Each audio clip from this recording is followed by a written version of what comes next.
Good morning, students. Today, we are going to understand one of the most important subject relating to business. This is the accounting. Why should we study this particular accounting? And what is the importance of it? How to post the entries in the accounts? This is what we are going to understand today. In any business, typically, we are going to have different kinds of transactions. Some are related to non-financial transactions. Some are related to financial transactions. We do not we worry about both the transactions. But this particular subject deals with various financial transactions. Unless until we understand and properly record the financial transactions, we will not be able to understand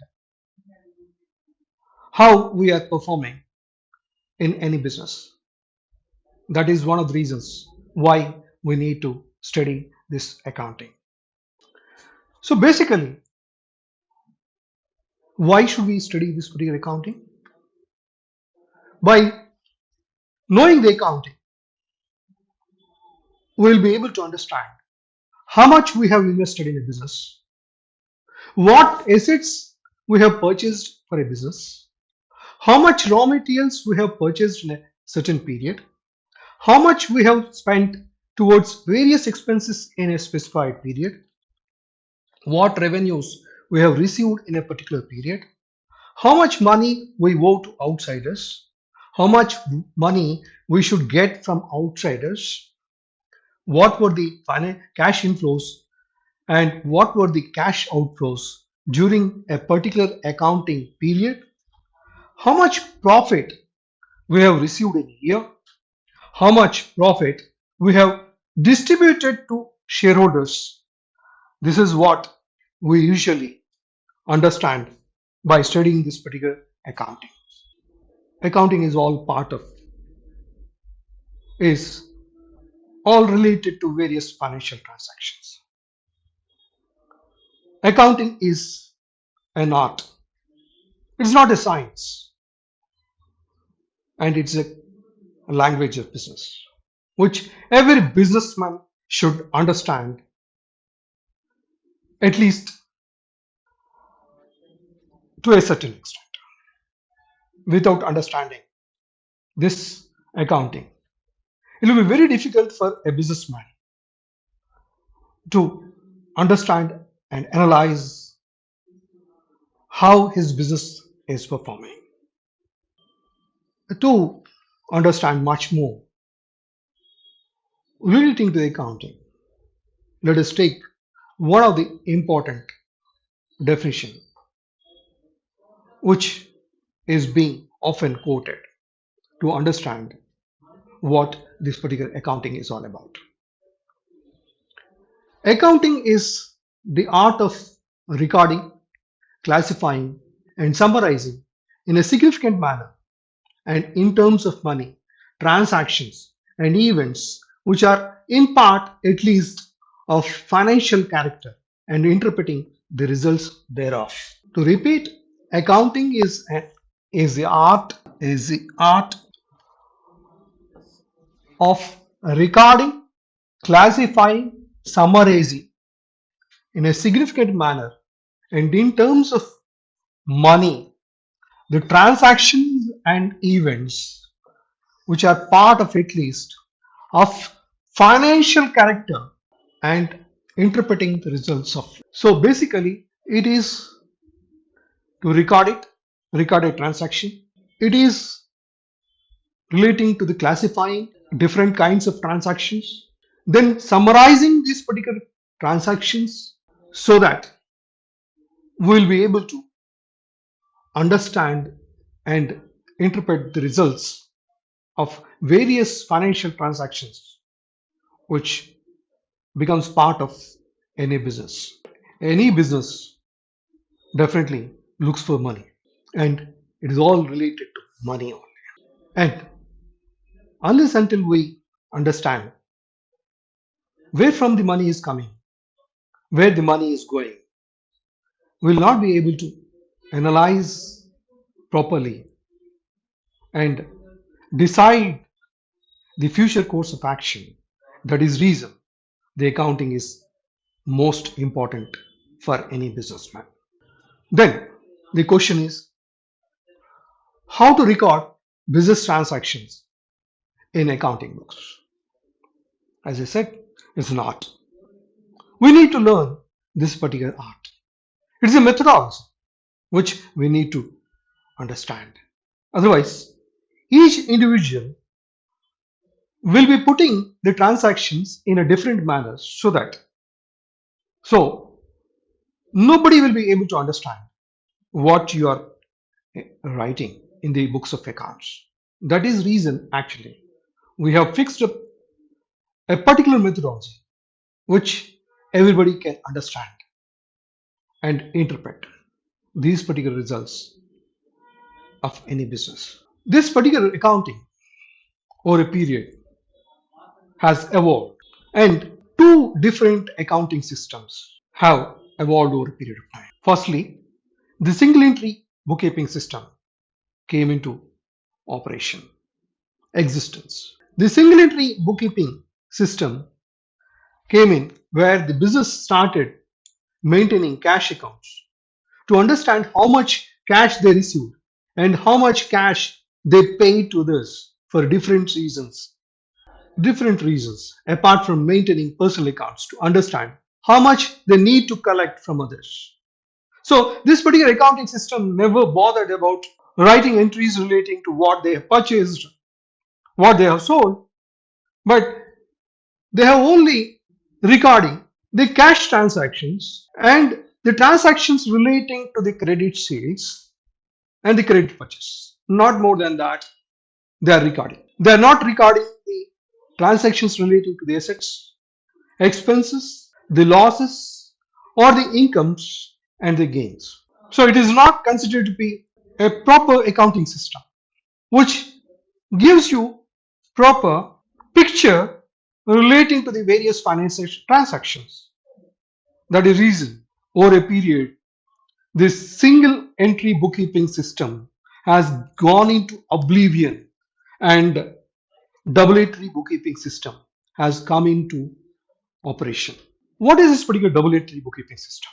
The double entry bookkeeping system, if you wanted to understand, it is better that we go through a particular example. In any trading or manufacturing organization, we purchase raw material or goods to sell them. We purchase on cash or we purchase on credit from some other part, sell goods on cash or sell goods on credit. We may make payments to the others. We receive payments from others. We make payment. We pay wages. We pay salaries. We pay rent. We pay taxes, etc. to the various individuals. In all these particular transactions,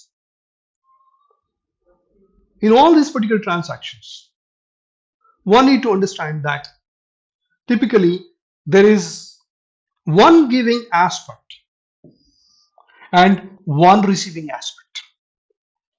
One giving aspect, one receiving aspect. If you are purchasing the asset, we are getting one asset. We are losing one asset.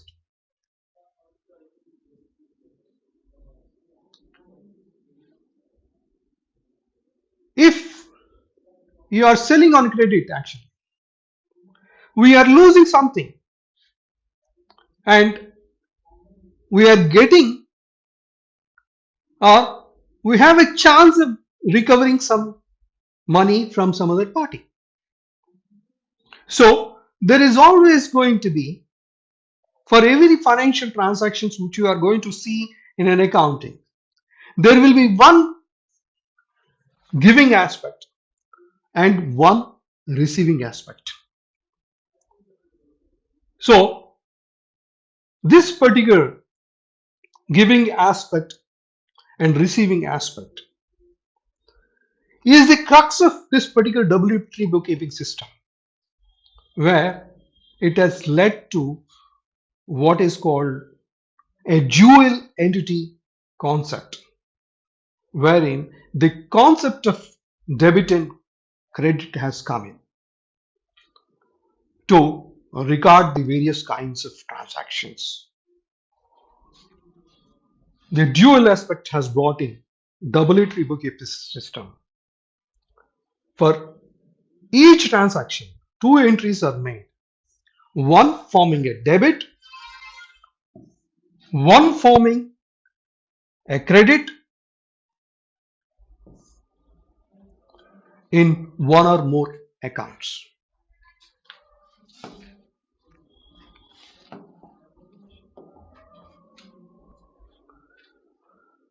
To repeat, this W3 bookkeeping system is based on the dual aspect concept. In every business, we have various transactions. In simple, every debit has corresponding credit, every credit has a corresponding debit with equal amount. Let me repeat, in double entry bookkeeping system, for every debit, we have equal credit, and every credit has corresponding debit with equal amount. This principle is applied to ensure satisfaction of the accounting equation, that is, equity plus liabilities is equal to assets.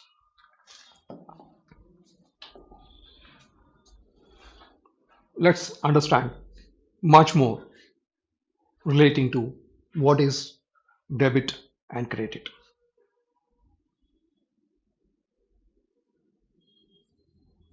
The idea of the debit and the credit is a prime theme behind the double entry bookkeeping system. Many ask in the interviews, what is this particular debit and what is this credit? Debit in simple is the left hand side of the account. Debit in simple is the left hand side of the account, and credit is the right hand side of the account. Debit is left hand side of the account, credit is the right hand side of the account. Then comes the question, what is this accounting? Accounting is a summary statement which tracks a particular type of financial transaction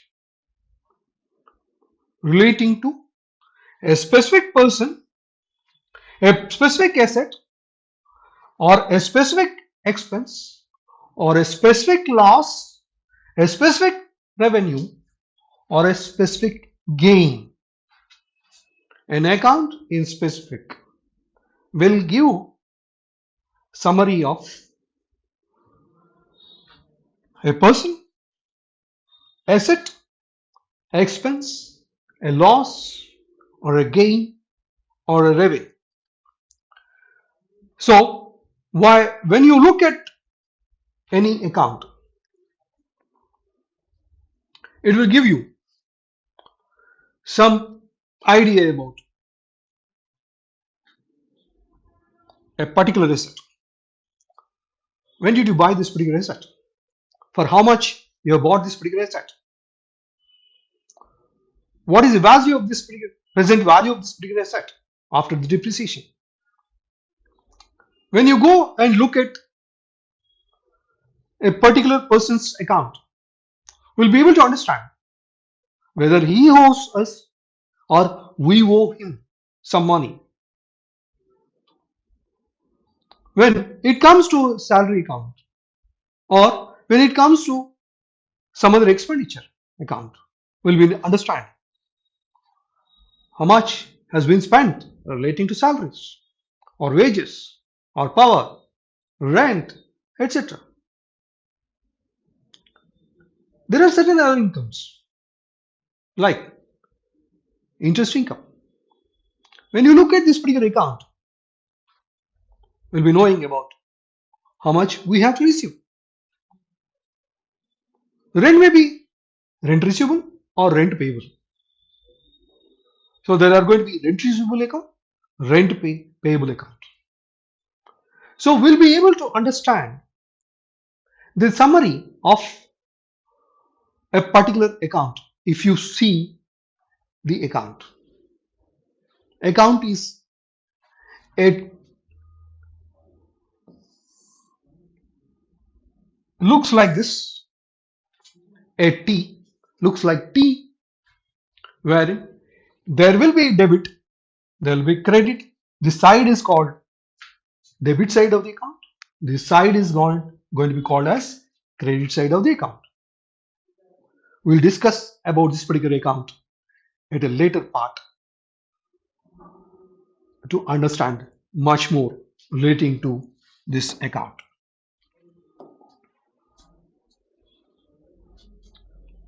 So, after understanding that every transaction has to be put into an account, we need to understand how many types of accounts we have. In general, all the accounts are classified into three types of accounts.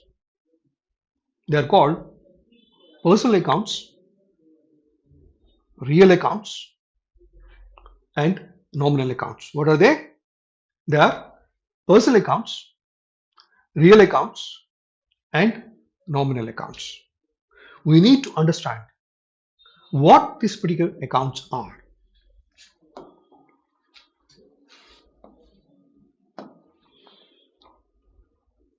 The personal accounts deals with individuals. Individuals may be human beings or artificial persons. Individuals may be human beings or artificial persons. And individuals are of three types. Persons representing natural persons like Ram account, Obama account, etc. We have artificial persons representing partnership partnership firms, associations, and companies. For example, we have Ram and Krishna account, Krishna Sons, ABC Limited, ABC Industries Limited, Tata Instance Limited, etc. These are called artificial persons. We have something called representative persons. Representative persons represents person or group of persons like salary payable account, prepaid expenses account, and outstanding salary account. These are called representative persons accounts for the reason that this particular salaries or wages belong to certain individuals. We need to pay salaries. To whom you are going to pay the salaries? To certain individuals.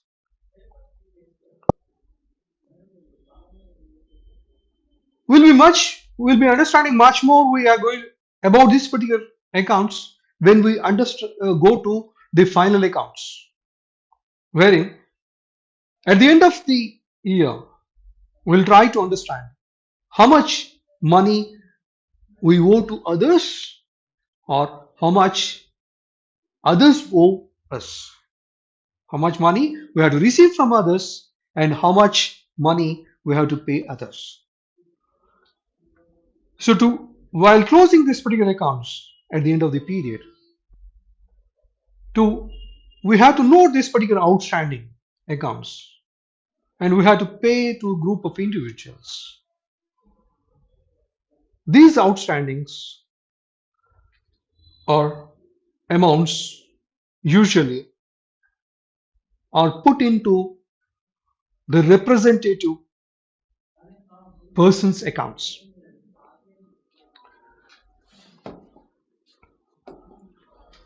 Then we have discussed something about personal accounts. Just like this, the other type of accounts are real accounts. What are these particular real accounts? Real accounts represents all assets belongs to business enterprise. Real accounts deals with assets of the organization. Any asset which is tangible and also intangible. A building account, furniture account, patent account, goodwill account. Some are tangible, some are intangible. These real accounts are divided into tangible real accounts and intangible real accounts. Tangible real accounts include assets that have physical existence, like building account, inventory account, furniture account, an investment in a particular physical asset. Then we have intangible real accounts, which does not have any physical existence. Trademark account, patents account, goodwill account, copyright account, etc. This is relating to real accounts. Another kind of account is nominal account. Nominal account is an account which represents expenses, losses, gains, and revenues. What it is?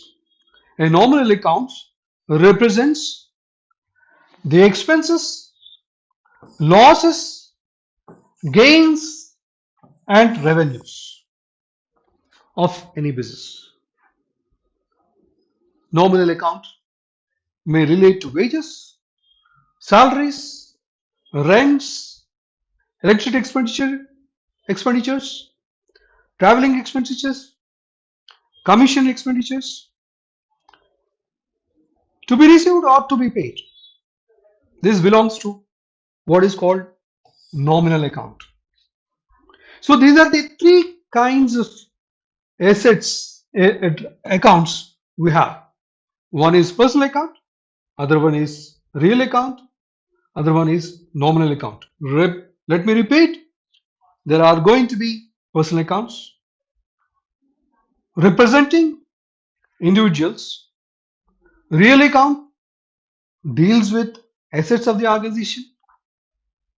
Then nominal account relates to the expenses, losses, gains, and the revenues. Thank you. We'll look at how to post transactions in these particular accounts in the next class. Thank you.